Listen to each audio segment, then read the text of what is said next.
You call him the child? Did you call the child the word? Well, I have some updates on this one that y'all probably aren't going to like. To recap quickly, you could follow that comment if you're on TikTok. Otherwise, this is from a video where a woman was spotted at a children's playground in Rochester, Minnesota.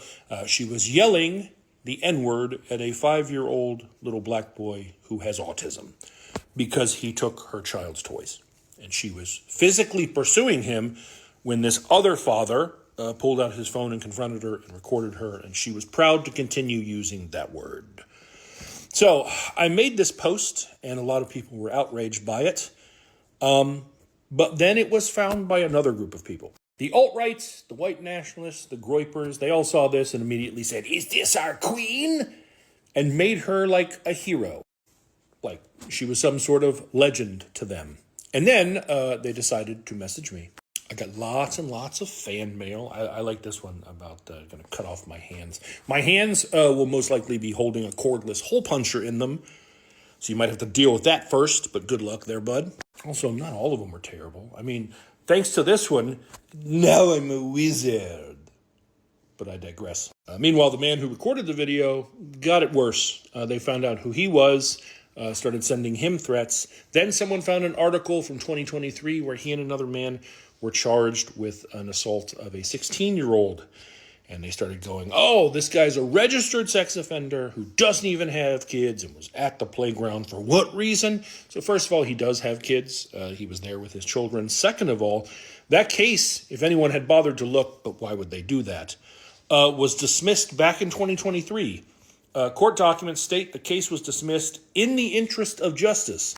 And generally speaking, a dismissal in the interest of justice allows a court to dismiss a procedurally proper, so it's not like police screwed up the investigation or was filed wrong, procedurally proper but unjust or unjustifiable cause of action. In other words, yeah, we don't think these people did this thing. And he maintains that he absolutely did not. But here's the best part. It really doesn't matter.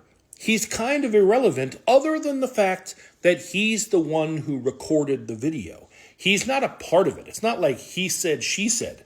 He was just there and documented it. Now, a bunch of the messages I received were calling me out for doxing her, which is interesting because I didn't say her name anywhere. I didn't make a post with her name anywhere. I had it within like an hour and a half of posting 2 days ago. I passed it along so that the people who were involved, the parents of that child, could seek justice because she committed at the very least a misdemeanor and with the use of slurs, possibly an enhancement to a felony. I wasn't going to make a post about it. I wasn't going to dox her and put her information out there.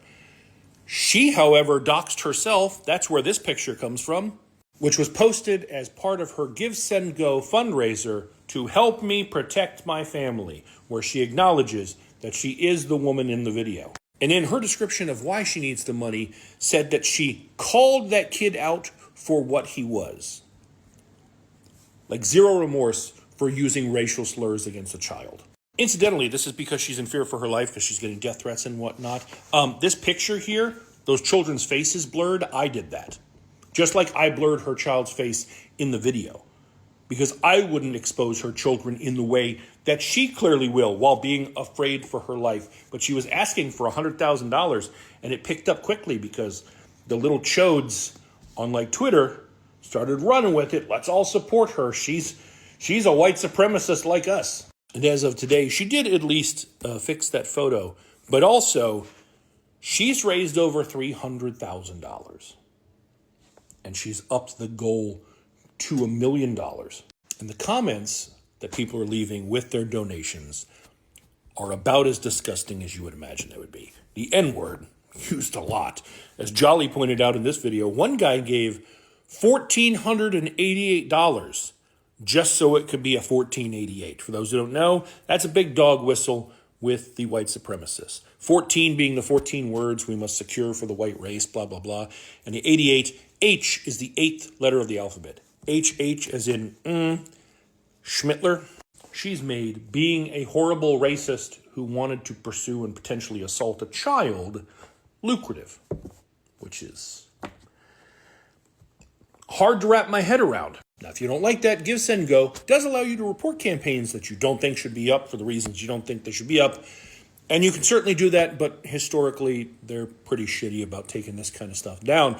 So if you see all this and upsets you, there is something you can do, because the Rochester chapter of the NAACP has put up a GoFundMe. There is a link in my bio to that. I did confirm with them that this is legitimate. They are talking to the man who recorded the video as well as the family of that child. So if you want to help them fight back and pursue justice for this child who was targeted in the horrible way that he was, that's one way that you can do it.